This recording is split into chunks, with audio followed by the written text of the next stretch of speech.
That is the best definition of one hot mess ever.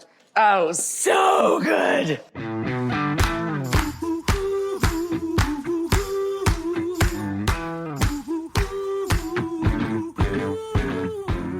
Hey everybody, I'm Rachael Ray, and you're listening to CookTracks.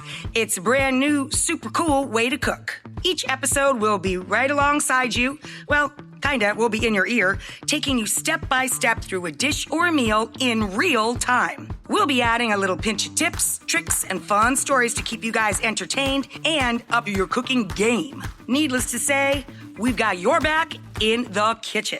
I mean it, guys. You literally don't have to worry about a thing. I'm going to keep you on track with my buddy Cappy.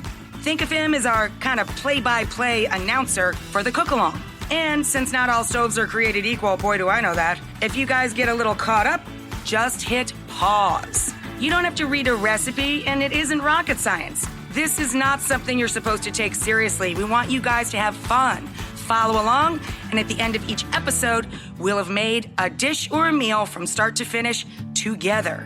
Gather up your ingredients, pour yourself a drink or a cup of tea, and turn your volume up to 11. This is CookTracks.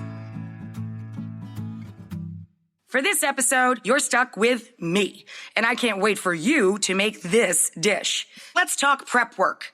You can keep on listening to this episode, but if you go to your episode notes on your device or cooktracks.com, you'll find the ingredients and equipment lists that you need to cook along with us. Everybody ready to rock the kitchen? I'm gonna head on off and meet up with Cappy. Let's do this. All right, let's rock it out. We're here in your kitchen. What are we making? Well, more importantly, before we start making anything, Cappy, is what am I pouring? We're making a traditional, maybe the simplest Italian pasta I know. It's a traditional Tuscan dish. We're making Pici, which is basically fat spaghetti. Pici, A-L-L apostrophe, aglione, with garlic sauce, a garlic tomato sauce, okay? So the first thing we do is pour a glass of wine. Cheers. Yes, cheers. This wine's actually from Piedmont, but my favorite Tuscan wines are, of course, Rosso di Montalcino and Brunello di Montalcino because I was married in Montalcino. Yay! This wine doesn't suck either. But Montepulciano is where I do a lot of cooking too. I love Tuscany for many reasons, but what I love about Tuscan food specifically is its simplicity. There's very few, really refined, very few ingredients of cooking, but the style of cooking is rustic. Got it. So the flavor tastes sophisticated and delightful and really clean and unique, but the cooking style is very rustic and there's always very, very few ingredients. In this dish, you're literally looking at all of the ingredients. Garlic. You can't make garlic sauce without garlic. It's a garlic tomato sauce, cherry tomatoes that we've given a rinse.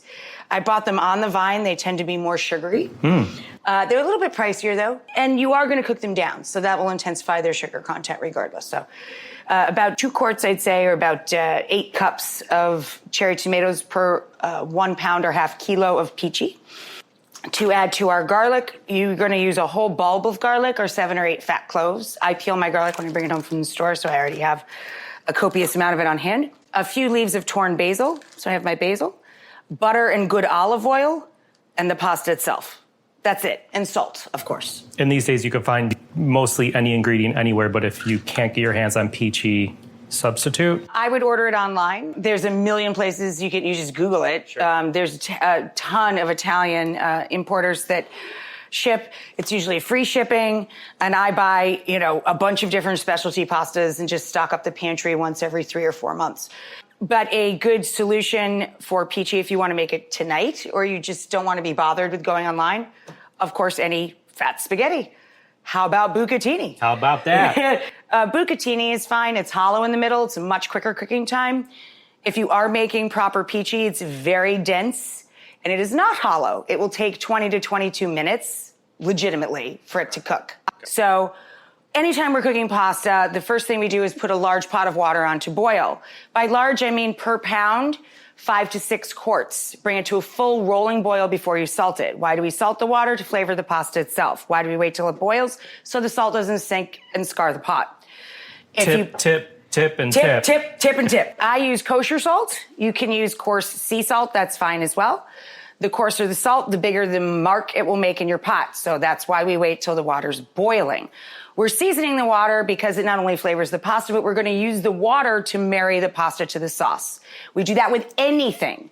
Imperative with something like a cold sauce, like a trapanese, like a tomato Sicilian style pesto, or traditional pesto. Ligurian, pesto genovese. But you really should do it with pretty much everything. Aglio olio, which is just garlic and oil. Any red sauce, I always save the water right before you drain. We're talking about the cooking of dried pasta now. Got it. Not fresh. Right. Fresh pasta cooks very quickly and you can cook it in less. There are recipes where you cook pasta in very little water. They're very specific, but the general rule, 1 pound or half kilo, which is just over a pound, to 5 to 6 quarts. Full rolling boil, generously seasoned, and then drop the pasta. And I always recommend, if you're not used to cooking pastas, always cook the pasta 1 minute less than the package recommends for al dente, or to the tooth, to the bite, because it will have carryover cooking when you're marrying, when you're doing that marriage of the sauce to the pasta. It's going to continue to cook, right? Correct. It's going to continue its process. So you don't want to take it when it's perfect, or it'll be past perfect when you serve it. Got it. Okay. So this is that type of dish where it's like pretty easy, straightforward, good. It's about clean, technique. fresh. Exactly. It's not about how many layers of flavor you can put into something. It's about using the best quality ingredients you can buy, the best butter, the best olive oil, really good fresh garlic, really good cherry tomatoes. Don't put them in the fridge. It's about the handling and manipulation of the ingredients. And once you learn these tips and techniques throughout this episode, you will be able to apply them to 100 other pasta dishes to make them that much better. Also in Italy, pasta is not usually eaten as the main course. It's eaten as a small course, and usually at lunch earlier in the day. And at dinner in very small portions. It's primi piatti, the first course. That doesn't keep us from eating it for dinner a lot. Whenever, Sunday is not Sunday for John without a giant, platter of pasta. Giant platter of pasta. But this is one that no matter how many complicated sauces, like a cingale sauce that's slow cooking and marinates for a day, and then it goes through this slow cooking process, and then you chill it another day, and then you skim it, and then you serve it. I can work really hard on cingale, which is wild boar meat sauce, hand cut and handled when I'm in Tuscany cooking. And I can make this for the vegetarians, and 8 out of 10 people will prefer this. Right. And it takes nothing. Yeah. It's Zero like energy. if you go to a party and they're like, oh, that food's for the kids over there, chicken fingers, and like all the adults are eating it. And that's what everybody wants, Yeah. right? That's what everybody wants. Okay, so we're here in your home kitchen. This is my teeny tiny New York City apartment kitchen. Yeah. So what's the first thing we do for this dish? The first thing we did was gather the ingredients. Like, if you have ever seen me on television, that's the number one thing. Your garbage bowl is out. I poured my wine, or you can pour a cup of tea if you prefer, and you gather your ingredients. So I have my butter, I have my garlic, I have my basil, I have my tomatoes, I have my pici. I have the olive oil and the salt by the stove. The water's coming up to a boil. I have a bowl to put the cut tomatoes in, and I have my washed tomatoes. So now I'm ready to cook. Right. And if you don't have any of these ingredients, or your water's not to a boil, hit pause, you're good, and then come back and join us. Correct. So now we're going to move on to the processing of all of our ingredients. And each one of these things has a fun little twist or trick to it. What are these, Cappy? Deli lids. Deli container lids, like you would find at a salad bar or your grocery store. A lot of us save them, right? We bring home different containers of stuff and we save and wash the containers, right? Well, a really cool use for them is to fill them with cherry tomatoes. Both lids should be facing up. You fill the indentation in the bottom lid with small tomatoes. This is such a good tip. It never gets old. And you put a lid on top. And if you need to see a and picture you cut of it across check out the website. with a good sharp knife. This will not work if your knife is too dull to cut butter. So keep a good sharp knife, okay? So you have those 8 cups of cherry tomatoes. Rachael uses them on the vine. She's slicing them using that deli container trick. If yours are already sliced. And it'll hold about 8 to 10 each time. So it really cuts down on the time. Because normally you would be chasing this around with a little paring knife and going one at a time. And when you're going through so many tomatoes, like that eats up the clock. You know what I mean? It's just pretty brilliant. So if you have already sliced your tomatoes, you can fast forward a bit. If you haven't, hang tight. I have to tell you, we tried to out-engineer this years ago. The folks who I work with to create products for the kitchen, we tried to out-engineer this, and you can't. Like, making this smarter and easier doesn't exist. No. Just go get the 2 deli lids. Yeah. Just go buy 2 buckets of olives and save them. Yeah. That's all, just save the lids. Or if you take 2 deli lids off the container at the grocery store, you probably will get a weird look, but you know what you can ask them to pay for them. You don't have to steal them, Cappy. I'll offer them a nickel. All right. See, done. Tomato slice. If I had done that with a little tiny paring knife, it would have and been we were talking, I wasn't even trying to go fast. So now we're ready to slice the garlic. And this is my favorite thing to do.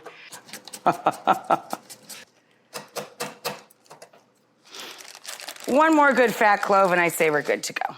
If you don't like garlic, you shouldn't be listening to this. No, I'm just kidding. We are not browning garlic in any way, shape, or form in this dish. We are keeping the heat extremely low.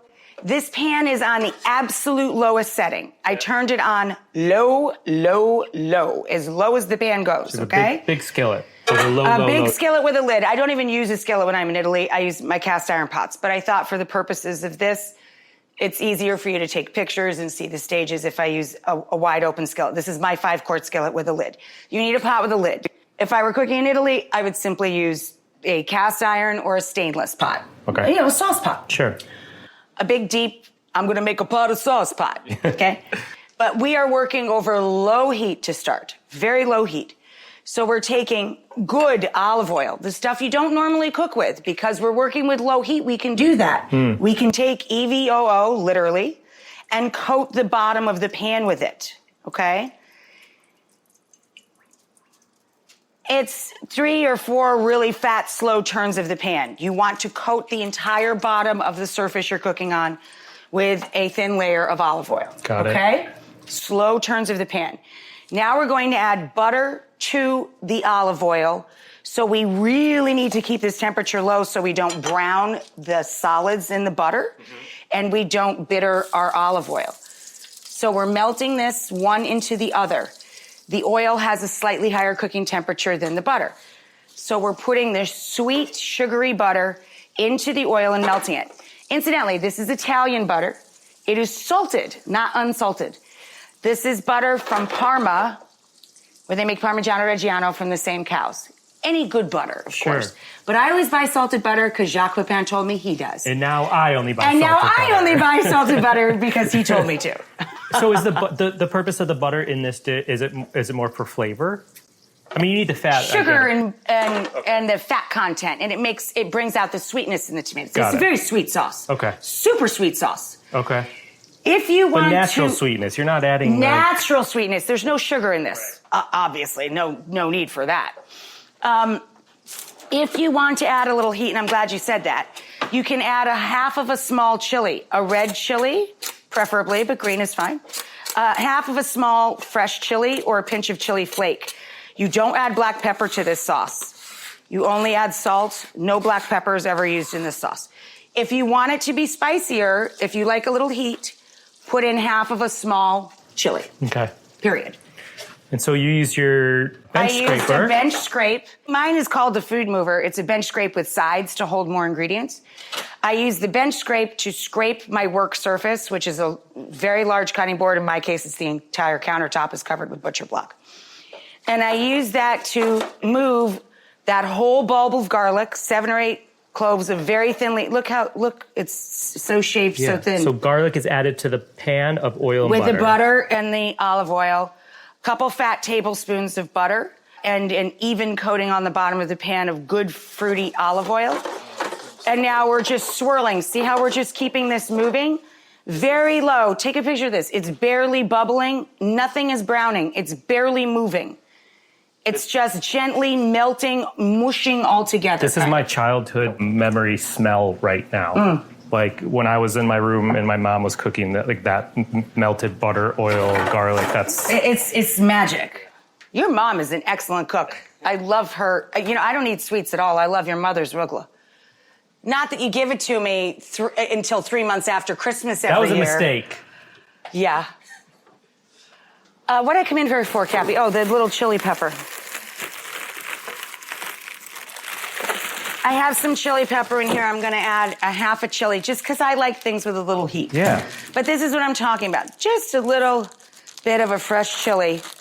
We'll spice it up without the use of black pepper of any kind. Now, that's just if you want balance. Like, this is delicious as a sugary, lovely thing. Oh, so you just halved a red chili and you just added it in? A red finger chili, yeah. Half. I just you threw didn't it in chop it there. up? Okay. No. You're just putting it in there for flavor. Got it. So now we've swirled this, what'd you say, 2 minutes? Yeah. Okay. And now we're going to add all of our tomatoes. You ready? Yep. Here they go. 2 quarts of tomato. A lot of tomato. This is a 5-quart pan. See, it went up the sides halfway. And now we're putting the lid on. Okay. Now, this is important. Now we can turn this up. Got it. Because we're trapping the heat and all the liquid. Okay. So now the tomatoes will give their juice and slump, and all of that juice will concentrate and keep the pan wet so the garlic will never singe or burn. Got it. Okay? We should also put in a fat pinch of salt, because what does salt do, Cappy? Salt brings out the flavor in ingredients. It also draws out release liquid. Moisture, yeah. Right. So it'll pull out all of the juice from our tomatoes. So we put that 2 fat pinches of kosher salt in there, or fine sea salt, or kosher. And we're going to 2 good pinches, and we're going to turn our heat up between medium and medium high, just over medium. You don't want to go crazy here, but you want to get some good heat trapped in there to slump everybody. So what are you looking for? The tomatoes will collapse. This will cook about 20 minutes. When it's close to the end, which is the exact time we want to cook our pasta. Got it. Right? If you're using Pici. Timing, peeps, timing. Timing is perfect. Yeah. So it should take you 5 minutes to get that in the pan and about 20 minutes to cook the pasta. This is pretty close to a 30-minute meal, considering you're using such long cooking pasta. Now, if you're using bucatini, it'll take much less. I put in just towards the end, once the tomatoes start to break down, a few leaves of torn sweet basil. Okay? So now we're going to take the lid off because our pasta waters to a full rolling boil over high heat. We are now going to copiously, like really generously season our water. Should it taste like salt? It should. It should taste like salt water. In goes our Pici. This is half of a kilo, so it's just over 1 pound, 1.1 pound. And the Pici, as I said, takes about 22 minutes. So you set your little timer or whatever.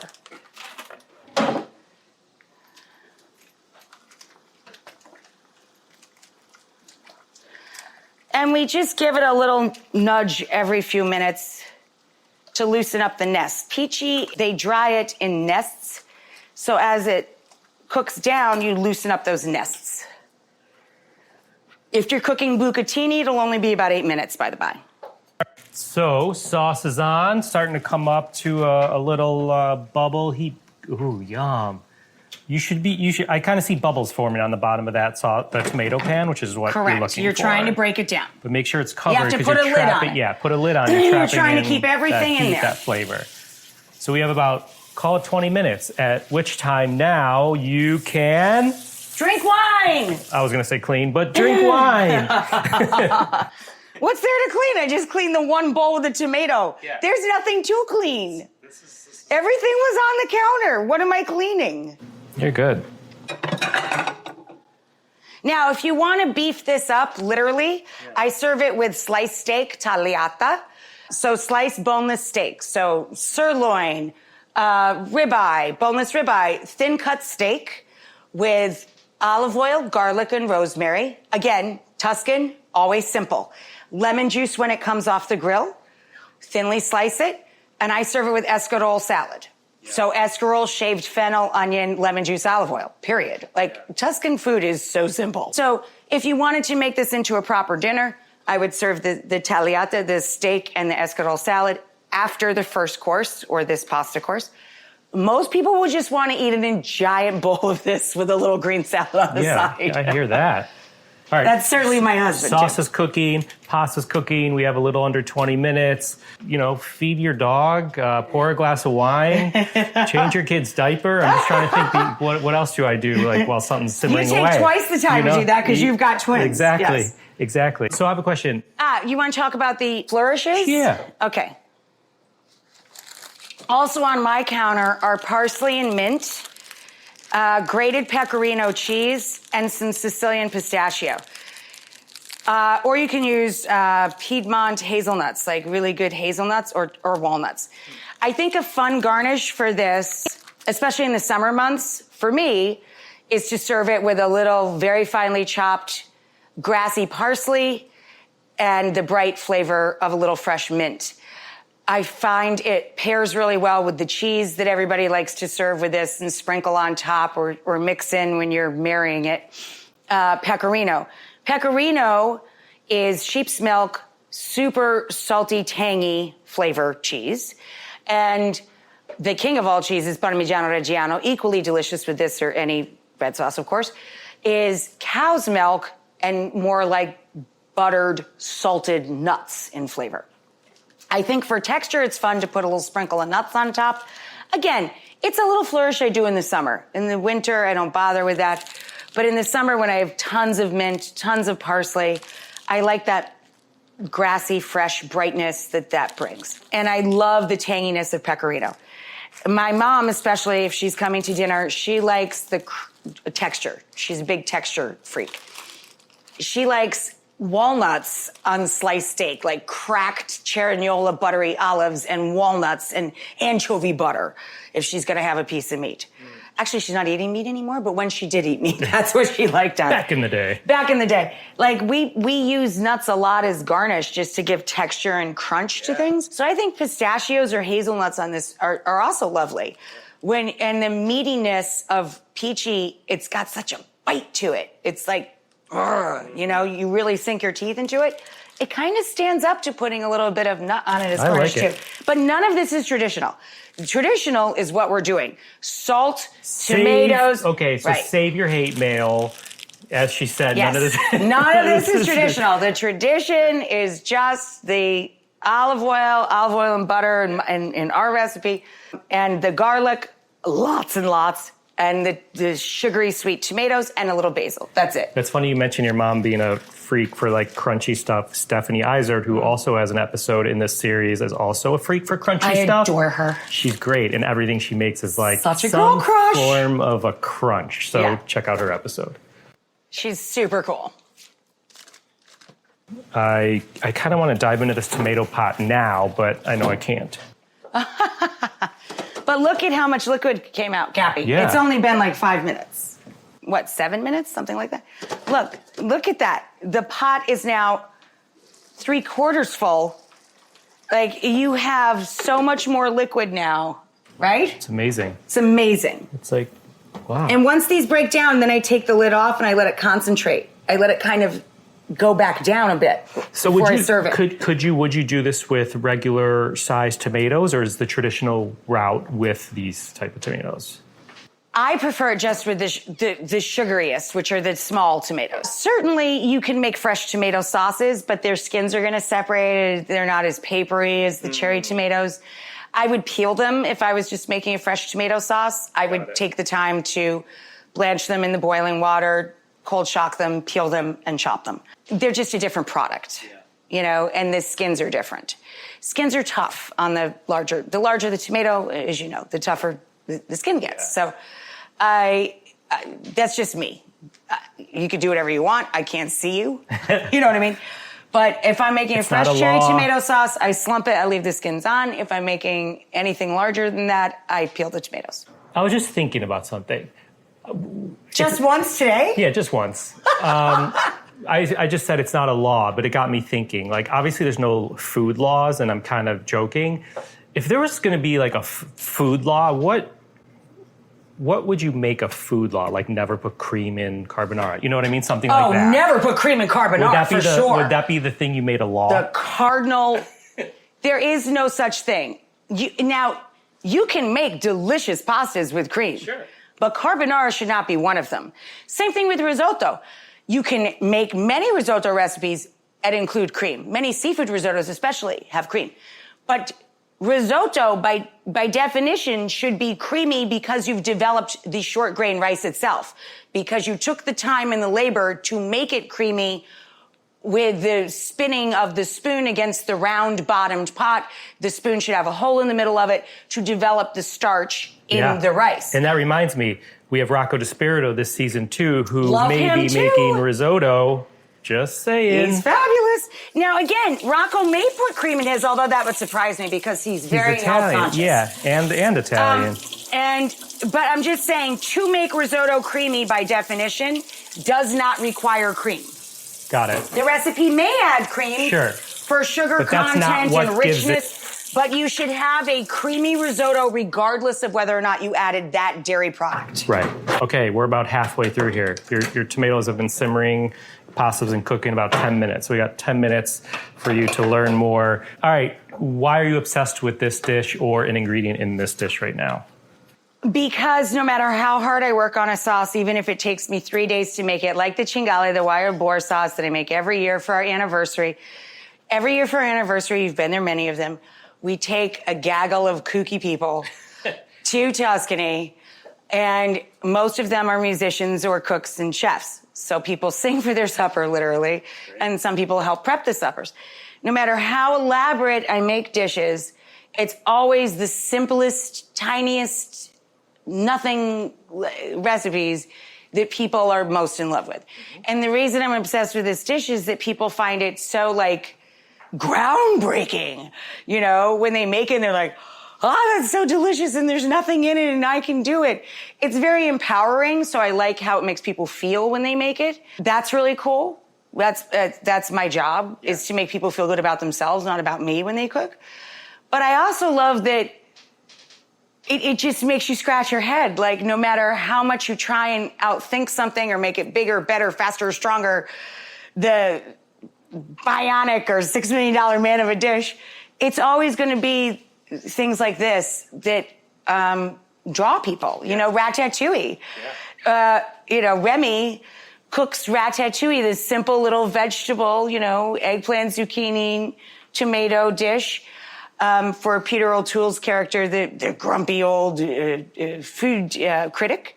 And it brings him back to his childhood. And it, reinvigorates cuisine in Paris. So that warms my heart. Mm-hmm. I will always be obsessed with this dish because of its simplicity and what it does for people, how much it gives to them. Yeah. That it's a dish that gives back, and it takes so little to do it. Yeah. It just takes the attention. You're really amazing with your recipes because obviously I've cooked tons of your recipes, but I feel like on one side of the spectrum, you do this like incredibly well, the simplicity and drawing out flavors. Mm.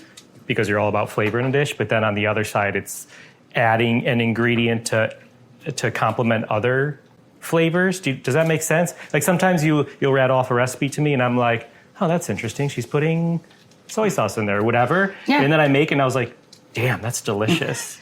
Well, that's why I said I don't like trends in food terms. Because they make really good points and then they take them away. Like umami, everybody was talking about over and over and over again. And I'm like, oh my God, that's the way I've always cooked. I love anchovy paste. I love sun-dried tomatoes. I love this. I love that. All the stuff that people were using to get quote unquote umami were tricks and things that I would add in because no one ever told me I couldn't. You know what I mean? I just did it because it tastes good. Yeah. If I wanted a natural salt, I'd add Worcestershire. Sure. I'd add anchovy paste. If I wanted to bump up the tomato, I wouldn't just do tomato paste. I'd do sun-dried tomato paste, which harkens back to the recipe we recently also cooked together, the pepperoni pizzaiola burgers. I think that people are cooking like that, for sure. They called it umami for a while, and then they stopped, like it's no longer a trend. But I dig that word. It's trying to reach every part of someone's palate. My overall food mantra, or it's not really a mantra, it's the idea of being a successful cook to me is having someone taste what you cook and they get that look on their face of a kid who opens a present they really want instead of the socks. You know what I mean? Like they take a bite and they get the, I love this present! Yeah.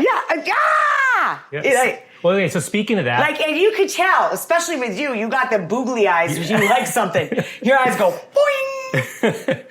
Totally. 100%. Boing! Okay, so with that, feel free to give your tomato sauce pot a little shake, stir your noodles if you need to. I've been shaking this pot every couple of minutes, and now there's so much liquid in it. I'm taking the lid off. I'm turning it down a hair. See, I'm turning it down now to like just under medium. So it's still at a rapid bubble, but look at all that liquid. Show everybody how much, there's a ton of liquid in there. So it's been going for about 15 minutes, and as she said, there's a lot of liquid happening. Tons of liquid. So now we're gonna concentrate some of that tomato juice flavor. And now I'm gonna take down that heat a bit and add our basil. Basil's a funny thing. In Italy, they got types just like we have here. And that, like the basil that they make Genovese pesto from, those basil leaves are like sacred, tiny, they're literally called holy basil. And they're little itty bitty, super sweet, sugary, nothing like this. In Tuscany, they're hardy, it's cold, it's, up and down terrain, hills and valleys, of course, and their basil's much sturdier, very similar to what you would normally buy here in a grocery store. Once in a blue moon, I see at the green market, or sometimes in Garden of Eden here in New York, they have the fancy basil, in which case I bring it home and I make pesto if I'm here in the city. Yeah. And up in the country, we can buy that variety online of Italian seeds. So we have two types of basil. A little more hardy, you get a longer season, a little more delicate. My grandpa never put a knife to basil that I ever saw in my entire life. There's no need for this sauce to do that. You just gather up your leaves, tear them, throw them in. A handful. Small handful. So small handful of basil leaves. Small leaves. handful of basil. And you just tear the larger leaves and throw them into the sauce. If you are making a dish where you'd like a basil confetti, the appearance of a properly sliced herb in a pretty presentation, it literally looks like confetti. All you do is pile the leaves on top of each other and roll them into a log. And then you run your knife with the tip of the knife on the board across. You only put the knife down from the back and you go straight across, and that's how you make a chiffonade. But that's neither here nor there for this. Really, all you gotta do is just give it a quick tear. So last few minutes. And melt in, right, last couple of minutes. Last few minutes, add the basil to the tomato sauce. So it really adds something. It kind of diminishes the longer it sits in there, Look at that. It smells incredible. And it's got just the right amount of liquid now, so now I turned it down even more. I turned it down right down to nothing now. I'm just keeping it hot. My wife is going to love this dish. This is so simple. I mean, Cappy, seriously, could you get easier than this? It's amazing. And look at that. The best part is you're smelling what we're smelling. But literally, that happens in front of your eyes. It's so fun. And that's what's magic about cooking. Is it really is like a magic trick. Yeah. Like that happened in front of your face in a couple of minutes. So I have a question. We talked about like that feeling you get when someone takes a bite of your food and I get all googly-eyed.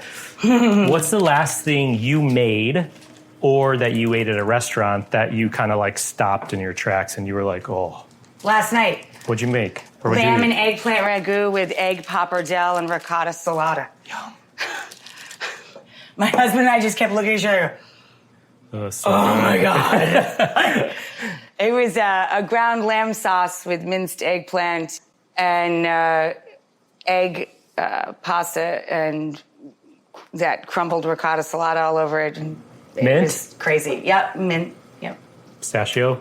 And it had red vermouth in the yum. sauce. So it was like, it went deep. Yeah. It was good, man. Sounds amazing. I don't want to ruin it or people will never want to CookTracks it with us. I was going to say, next season. One person living or dead, let's do living, that you have never cooked with that you would love to cook alongside, learning from them or teaching them. I mean, Jacques Pepin's the greatest living chef, and I never thought I'd ever meet him, let alone call him friend. So that's my favorite, like, living person to cook next to, because he's just amazing. He can bone and restuff a chicken in less than 7 minutes with a knife the size of my ring finger. I've seen him do it. But the next people I want to cook with are always the next people I have a date to cook with. Oh. I have a couple friends that I'm supposed to be cooking with tomorrow, but Izzy's back isn't doing so good, so we postponed it. So everything I'm thinking about is cooking with them. Got it. For which one? We're about 20 minutes. Oh, good. So we should taste our Pici. Taste your pasta. So I just think about the next people I get to cook with. Very close. And my friends in Brooklyn, we have a fun idea for cooking at their house. We're going to do a kind of a cook-along. Yeah. I'm bringing the margaritas, the gazpacho, and the grilled and chilled shrimp as a snacky poo. And we're going to make a Mexican fiesta, but they're getting all the ingredients, and I'm going to show them how to make the dishes. That's a good trade-off. So it's a cook-along. Yeah. It's a really fun idea. Yeah. You know, like if your friends invite you over, but they don't do a ton of cooking, but you do a ton of cooking, and they want your recipes, they get the goods. Like, I sent them a punch list, and they're going to do that shopping, and I'm going to bring some cocktails to get the ball rolling. Sure. And a little gazpacho, and so everybody's contributing, and everybody's cooking together. I think that the lesson to learn is that it's fun to cook in a group, whether you cook every day or you've never cooked in your life, because it takes in a weird way, it takes the pressure off. People think it puts the pressure on, but it doesn't. Everybody will rib everybody, and it'll remind you that food is supposed to be fun and bring us together instead of being taken so seriously and tearing us apart. It's supposed to be the opposite of that. So I like that whole, what we're doing right now, like that whole vibe of just cooking with other people around makes it fun and conversational. Yeah. You don't take yourself too seriously. Totally. Okay, so now we're going to do this super important part. I'm going to grab a mug. Sauce has been cooking for about 20 minutes and change. Pasta. And we're going to reserve some salty, starchy water. There's no exact measurement. Half a mug, okay? The point of waiting is so you get all of the salt and starch from the process of cooking the dry pasta. That water has flavor.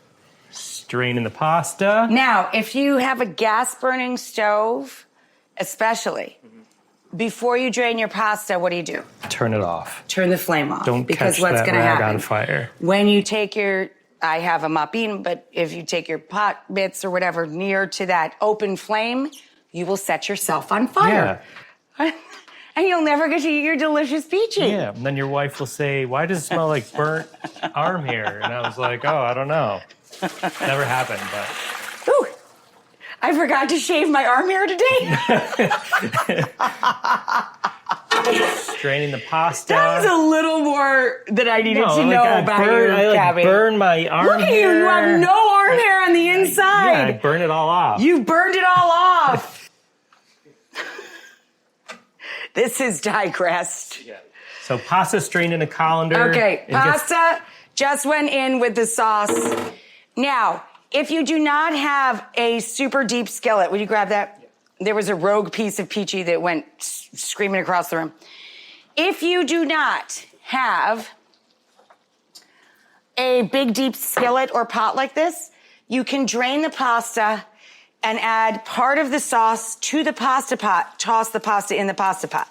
This is an extremely deep skillet. It's a 5-quart pot, basically. So I can make this happen in the sauce pot, but it doesn't matter. You can marry it in the pasta pot at your house. Do you know what I mean? This is in the pan that I made the sauce in. So sauce but equally, you could do it in the sauce that you made the pasta in. Understand? You need to be able to toss all of the pasta with all of the sauce. So if your pot is big enough that you're cooking the sauce and you want to strain your pasta and add it right to that pot of the tomato sauce. If it's not, strain your pasta, add it back to that same pot. And put it back into the empty pasta pot. And then add your tomato sauce to that. So now I added some of the starchy cooking water And now I'm adding pecorino cheese. You don't have to. It's delicious as it is, but most people like to eat this with cheese, grated cheese. So I'm melting that in. I'm emulsifying the cheese into the pasta dish instead of just dumping it on top. We're turning it into the pasta and marrying it with the sauce to the Pici itself. It's almost like glazing the noodles rather than getting clumps of cheese. Correct. You're not just putting cold, lumpy bits of cheese on top of something. You're folding it into the sauce. And I'm just going to remind everybody listening, as you said, you cook your pasta usually a minute before the package says. 1 minute less so that it continued, because this is called carryover cooking. Right, because right now it looks like there's a decent amount of liquid in this pan, but really that pasta is still absorbing. It's absorbing it. And you want liquid. You want sauce. Who wants to eat a dry bowl of pasta? Right, so over the course of the minute or two you're stirring, those noodles are going to continue to soak They're up not liquid. noodles. I They're knew you were going to Pici. say that It's to me. pasta. I knew you were going to say that to me. Noodles are egg noodles. They are Asian noodles. They are lots of things. There's many types of noodles in the world. Fired. This is pasta, and this particular pasta is called Pici. Pici. Oh. The elbows. Really? The elbow macaronis. I'm gonna double down. Do you see what I did there? Yeah. I put parm in pecorino because my husband likes the marriage of the two. We're doing cow's milk and sheep's milk. We're going crazy. That is the best definition of one hot mess ever. That looks delicious. Oh, so good. Now I'm gonna do my summer flourish because it's hotter than heck out today. I think it's 88 or 90 right this minute. So you're going to garnishes now. You have your parsley and your mint. Correctamundo. Parsley and mint stacked up a little bit if you haven't already. Give those a little rough chop. Now this is a flourish. You don't need to do this. It is non-traditional. It's just how I roll. Right. There are very few herbs that I would ever use dried. I think acceptable, number one, is oregano. And that's probably the only green herb I do go to. I do have some dried thyme for super duper backup in case of emergency. And over the years... Or Thanksgiving stuffing, perhaps? Oh, you No. still probably use fresh for that. No, I use fresh and Bell seasoning, like super ground. Poultry, yeah, like poultry. Yeah, Bell seasoning, the little yellow box. I do keep ground sage occasionally for certain breadings, but no. And God forbid you ever buy dry basil. Like, you should just be locked up. I think I got that Should not be lecture allowed. once. Dry rosemary would be fine, probably. I could see that. I don't do it, but I could see it. So you got a little extra parsley there. You're storing it in a little resealable Plastic food bag. storage Yeah. bag. And you just want to keep things dry and clean and ready to use all week long, basically. From the minute they come home to the minute you serve. Oh, look, my husband came out of hiding. I wonder if that's because he wants Pici. He had his ear against the door. Are you ready for some Pici? Please. Pleasy, some Pici? Pici, some Pici. Lychee, some Pici. Cap, give me that big bowl over there, please. Yeah. Okay. Do you want these, Rach? Yes, just a moment. Okay. Now, that is the perfect amount of sauce. It is all absorbed, and that is exactly the right amount of sauce.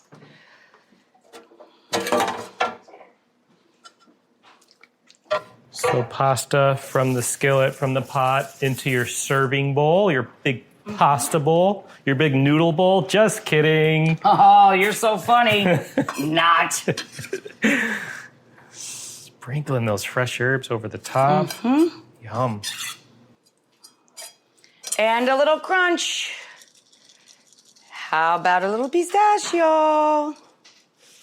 There you go, kid. Amazing. There you have it. Pici al aglione. Did I pronounce it right? No. Damn it. Al alione. Pici al alione. Pici al alione. Nice Lee. Jewish boy pronouncing G-L-I the... is Lee. All right, there you have it. Pici al alione. Beautiful. Boys, you gonna try some? Whether you just listened for fun or you cooked right along with us, we want to thank you. If you did cook a recipe, we want to see your food. Take a pic and tag it with hashtag CookTracks. You can find more info and keep up to date with us at CookTracks.com. CookTracks is cooked up by Cappy, Ian Cohen, and Charlie Dugiello, with editing from Joel Yeaton. Music has been composed by Jeffrey David Goldford. Special thanks to Red Summit Productions. Please rate, review, and/or subscribe to this podcast on your listening site of choice. Thanks for listening to CookTracks. We got your back in the kitchen.